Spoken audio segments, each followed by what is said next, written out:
ओम शांति।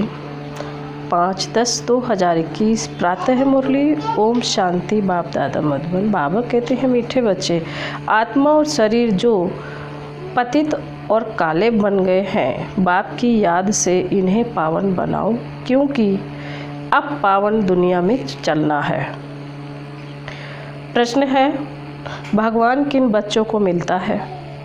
बाप ने कौन सा हिसाब बतलाया है? बाबा का उत्तर है, जिन्होंने शुरू से भक्ति की है उन्हें भगवान मिलता है। बाबा ने यह हिसाब बतलाया है कि सबसे पहले तुम भक्ति करते हो, इसलिए तुम्हें ही पहले पहले भगवान द्वारा ज्ञान मिलता है, जिससे फिर तुम नई दुनिया में राज्य करते हो। बाप कहते हैं, तुमने आधा कल्प मुझे याद किया है, अब मैं आया हूँ तुम्हें भक्ति का फल देने। गीत है, मरना तेरी गली में, जीना तेरी गली में। ओम शांति। बच्चों ने गीत सुना, जब कोई मरते हैं तो बाप के पास जन्म लेते हैं। जानते हो, हम आत्माएं हैं, वह हो गई शरीर की बात। एक शरीर छोड़ फिर दूसरे बाप के पास जाते हैं। तुमने कितने साकारी बाप किए, अशुल में हो निराकारी बाप के बच्चे। तुम आत्मा परमपिता परमात्मा के बच्चे हो, रहने वाले भी वहाँ के हो, जिसको निर्माण धाम व शांति धाम कहा जाता है। बाप भी वहाँ रहते हैं, यहाँ तुम आकर लौकिक बाप के बच्चे बनते हो, तो फिर उस बाप को भूल जाते हो। सतयुग में तुम सुखी बन जाते हो, तो उस पारलौकिक बाप को भूल जाते हो। सुख में उस बाप को सिमरन नहीं करते हो, दुख में याद करते हो और आत्मा याद करती है। जब लौकिक बाप को याद करती है तो बुद्धि शरीर तरफ रहती है। उस बाबा को याद करेंगे तो कहेंगे, ओ बाबा। दोनों बाबा, राइट अक्षर बाप ही है, वह भी फादर, यह भी फादर। आत्मा रूहानी बाप को याद करती है तो बुद्धि वहाँ चली जाती है। यह बाप बैठ बच्चों को समझाते हैं, अभी तुम जानते हो बाबा आया हुआ है, हमको अपना बनाया है। बाप कहते हैं, पहले पहले हमने तुमको स्वर्ग में भेजा, तुम बहुत साहूकार थे, फिर 84 जन्म ले ड्रामा प्लान अनुसार अभी तुम दुखी हो पड़े हो। ड्रामा अनुसार यह पुरानी दुनिया खत्म होनी है। तुम्हारी आत्मा और यह शरीर रूपी वस्त्र सतो प्रधान थे, फिर गोल्डन एज से आत्मा सिल्वर एज में आई, तो शरीर भी सिल्वर में आया, फिर कॉपर एज में आए। अभी तो तुम्हारी आत्मा बिल्कुल ही पतित हो गई है, तो शरीर भी पतित है। जैसे बाबा कहते, जैसे 14 कैरेट्स का सोना कोई पसंद नहीं करते, काला पड़ जाता है। तुम भी अभी काले आयरन एज्ड बन गए हो। अब आत्मा और शरीर जो ऐसे काले बन गए हैं, तो फिर पवित्र कैसे बने? आत्मा पवित्र बने तो शरीर भी पवित्र मिले। वह कैसे होगा? क्या गंगा स्नान करने से? नहीं, पुकारते ही हैं, हे पतित पावन आओ। यह आत्मा कहती है तो बुद्धि पारलौकिक पाप तरफ चली जाती है। हे बाबा देखो, बाबा अक्षर ही कितना मीठा है। भारत में ही बाबा बाबा कहते हैं। अभी तुम आत्म अभिमानी बन बाबा के बने हो। बाबा कहते हैं, मैंने तुमको स्वर्ग में भेजा था, नया शरीर धारण किया था। अब तुम क्या बन गए हो? यह बातें हमेशा अंदर रहनी चाहिए।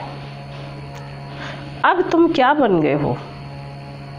बाबा को ही याद करना चाहिए। याद सब करते हैं ना, हे बाबा हम आत्माएं पतित बन गई हैं, अब आओ आकर पावन बनाओ। ड्रामा में यह भी पार्ट है, तब तो बुलाते हैं।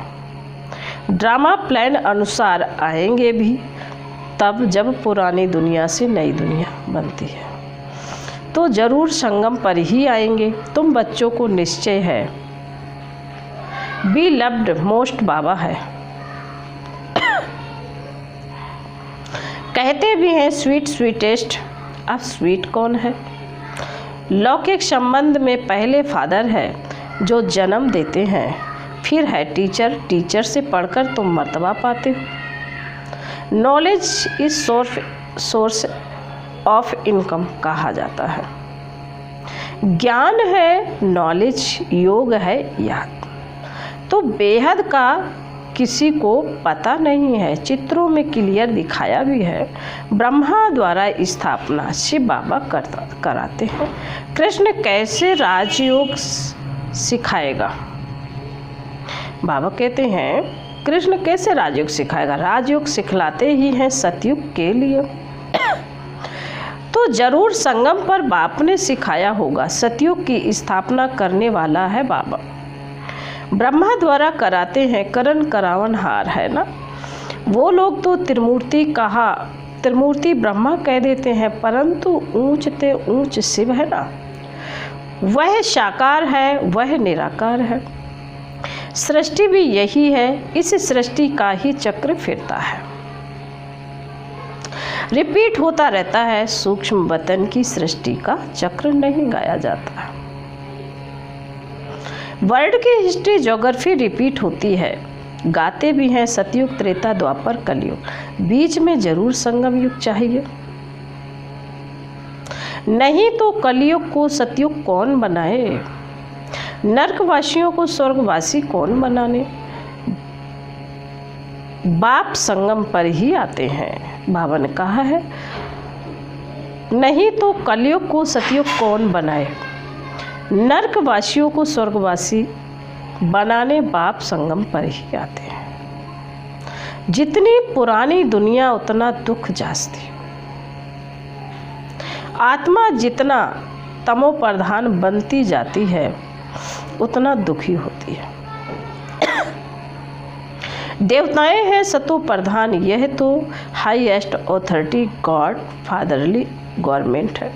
साथ में धर्मराज भी है। बाप कहते हैं तुम शिवालय में रहने वाले थे। बाबा कहते तुम शिवालय में रहने वाले थे, अब है वैश्यालय। तुम पावन थे, अब पतित बने हो। तो कहते हो हम तो पापी हैं। आत्मा कहती है मुझ निर्गुण हारे में कोई गुण नहीं। कोई भी देवता के मंदिर में जाएंगे तो उनके आगे ऐसे कहेंगे, कहना चाहिए बाप के आगे। उसको छोड़ ब्रदर्स को लगते हैं। यह देवताएं ब्रदर्स ठहरे।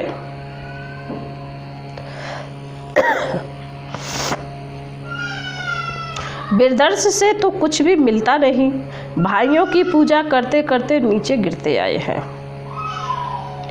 अब तुम बच्चे जानते हो बाप आया हुआ है, उससे हमको वर्षा मिलता है। बाकी मनुष्य तो बाप को जानते ही नहीं, सर्वव्यापी कह देते हैं।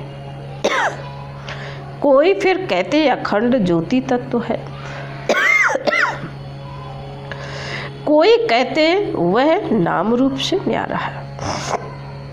अरे तुम कहते हो अखंड ज्योति स्वरूप है, फिर नाम रूप से न्यारा कैसे हो सकता है?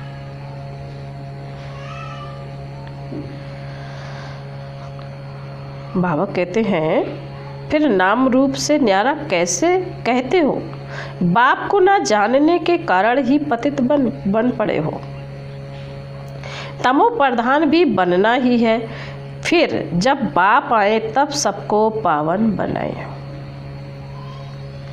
आत्माएं निराकारी दुनिया में सब बाप के साथ रहती हैं, फिर यहाँ आकर सतो रजो तमो का पार्ट बजाती हैं। आत्मा ही बाप को याद करती है। बाप आते भी हैं, कहते हैं ब्रह्मा तन का आधार लेता हूँ। यह भाग्यशाली रथ है, बिगर आत्मा रथ थोड़े ही होता है। कहते हैं भागीरथ ने गंगा लाई। अब यह बात तो हो नहीं सकती, परंतु कुछ भी समझते नहीं कि हम कहते क्या हैं। अभी तुम बच्चों को समझाया है। यह है ज्ञान वर्षा। इससे क्या होता है? पतित से पावन बनते हैं। गंगा जमुना तो सतयुग में भी होती है।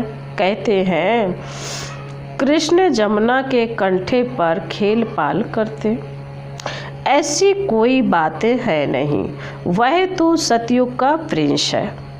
उनकी बहुत संभाल से पालना होती है, क्योंकि फूल है ना, फूल कितने अच्छे सुंदर होते हैं। फूल से सभी आकर खुशबू लेते हैं। कांटों से थोड़े ही खुशबू लेंगे, अभी तो है ही कांटों की दुनिया। जंगल को बाप आकर गार्डन ऑफ फ्लावर बनाते हैं, इसलिए उनका नाम बबुलनाथ भी रख दिया है। कांटों से फूल बनाते हैं, इसलिए महिमा गाते हैं कांटों को फूल बनाने वाला बाबा। अब तुम बच्चों का बाप के साथ कितना लव होना चाहिए। अभी तुम जानते हो हम बेहद के बाप के बने हैं। अभी तुम्हारा संबंध उनसे भी है तो लौकिक से भी है। पारलौकिक बाप को याद करने से तुम पावन बनेंगे। आत्मा जानती है वह हमारा लौकिक बाप और यह है पारलौकिक बाप। भक्ति मार्ग में भी आत्मा जानती है वह हमारा लौकिक बाप और यह गॉड फादर अविनाशी बाप को याद करते हैं। वह बाप कब आकर हेवन स्थापन करते हैं यह किसी को पता नहीं है। बाप आते ही हैं पतितों को पावन बनाने, तो जरूर संगम पर आएंगे।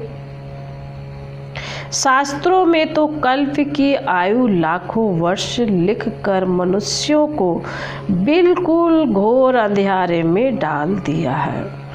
कहते हैं जो बहुत भक्ति करते हैं उन्हें भगवान मिलता है, तो सबसे जास्ती भक्ति करने वाले को जरूर पहले मिलना चाहिए। बाप ने हिसाब भी बतलाया है। सबसे पहले भक्ति तुम करते हो, तुमको ही पहले पहले भगवान द्वारा ज्ञान मिलना चाहिए, जो फिर तुम ही नई दुनिया में राज करो। बेहद का बाप तुम बच्चों को ज्ञान दे रहे हैं, इसमें तकलीफ की कोई बात नहीं है। बाप कहते हैं तुमने आधा कल्प याद किया है, सुख में तो कोई याद करते ही नहीं। अंत में जब दुखी हो जाते हैं तब हम आकर सुखी बनाते हैं। अभी तुम बहुत बड़े आदमी बनते हो। चीफ मिनिस्टर, प्राइम मिनिस्टर आदि के बंगले कितने फर्स्ट क्लास होते हैं। सारा फर्नीचर ऐसा फर्स्ट क्लास होगा। तुम तो कितने बड़े आदमी देवता बनते हो। दैवी गुण वाले देवता स्वर्ग के मालिक बनते हो।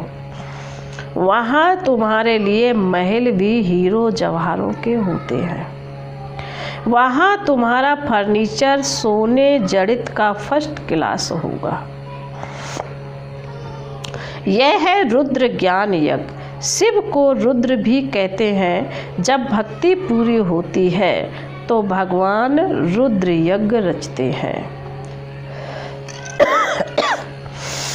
सतयुग में यज्ञ अथवा भक्ति की बात ही नहीं। इस समय ही बाप यह अविनाशी रुद्र ज्ञान यज्ञ रचते हैं, जिसका फिर बाद में गायन चलता है। भक्ति तो सदैव नहीं चलती रहेगी।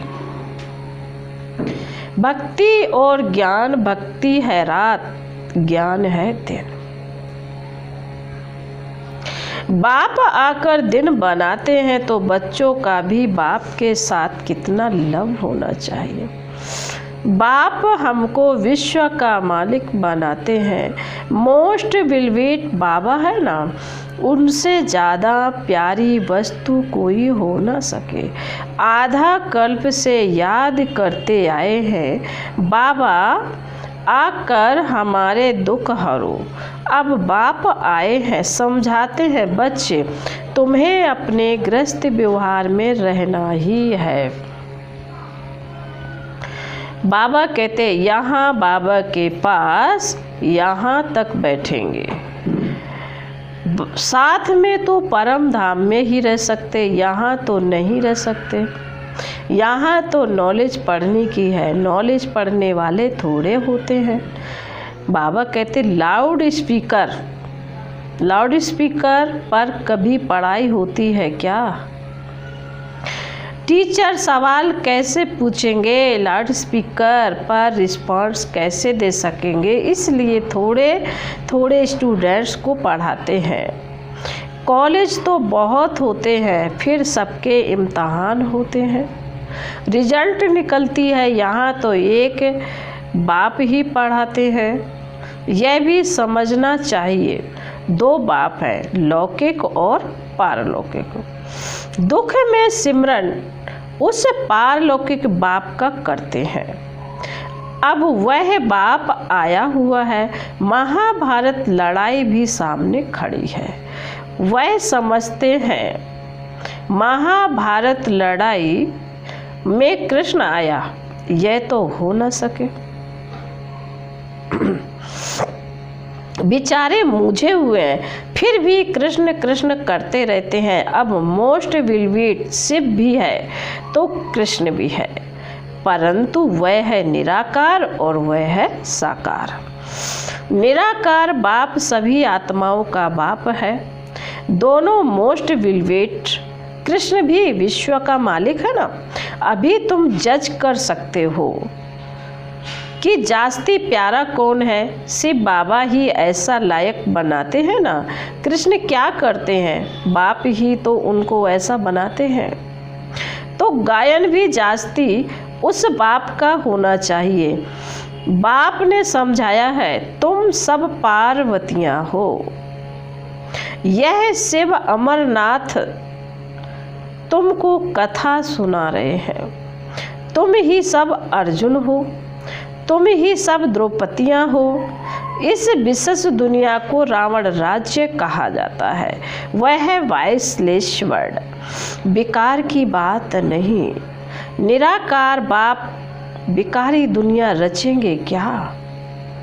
विकार में ही दुख है। सन्यासियों का है ही हठ योग, निवृत्ति मार्ग, कर्म संन्यास तो कभी होता ही नहीं। वह तब हो जब आत्मा शरीर से अलग हो जाए। गर्भ जेल में फिर विकर्मों का हिसाब शुरू हो जाता है। बाकी कर्म संन्यास कहना रॉन्ग है। हठ योग आदि बहुत सीखते हैं, गुफाओं में जाकर बैठते हैं, आग से भी चले जाते हैं। रिद्धि सिद्धि भी बहुत है, जादूगरी से बहुत चीज़ें भी निकालते हैं। भगवान को भी जादूगर, रत्नागर, सौदागर कहते हैं, लेकिन उनसे कोई को गति सदगति तो नहीं मिल सकती। वह तो एक ही सच्चा सतगुरु आकर सबकी सदगति करते हैं। बाबा कहते हैं वह एक ही सच्चा गुरु आकर, सतगुरु आकर सबकी सदगति करते हैं। अच्छा, मीठे मीठे शिकिल दे बच्चों प्रति माता पिता बाप दादा का याद प्यार और गुड मॉर्निंग। रूहानी बाप की रूहानी बच्चों को नमस्ते। हम रूहानी बच्चों की रूहानी बाप दादा को याद प्यार, गुड मॉर्निंग और नमस्ते। ओम शांति, ओम शांति, ओम शांति। धारणा के लिए मोक्षार है। बाबा ने कहा कांटों से फूल बनाने वाला मोस्ट विलवेट एक बाप है, उसे बहुत लव से याद करना है। खुशबूदार पावन फूल बन सबको सुख देना है। नंबर 2, यह नॉलेज पढ़ाई सोर्स ऑफ इनकम है। इससे किस जन्म के लिए तुम बहुत बड़े आदमी बनते हो, इसलिए इसे अच्छी रीति पढ़ना और पढ़ाना है। आत्म अभिमानी बनना है। वरदान है, बाप दादा को अपना साथी समझकर, बाप दादा को अपना साथी समझकर डबल फोर्स से कार्य करने वाले सहज योगी भव। वरदान का स्पष्टीकरण है, बावन का कोई भी कार्य करते बाप दादा को अपना साथी बना लो तो डबल फोर्स से कार्य होगा और स्मृति भी बहुत सहज रहेगी, क्योंकि जो सदा साथ रहता है उसकी याद स्वतः बनी रहती है। तो ऐसे साथी रहने से व बुद्धि द्वारा निरंतर सत्य का संग करने से सहज योगी बन जाएंगे और पावरफुल संग होने के कारण हर कर्तव्य में आपका डबल फोर्स रहेगा, जिससे हर कार्य में सफलता की अनुभूति होगी। स्लोगन है, महारथी वह है जो कभी माया के प्रभाव में परवश ना हो। ओम शांति।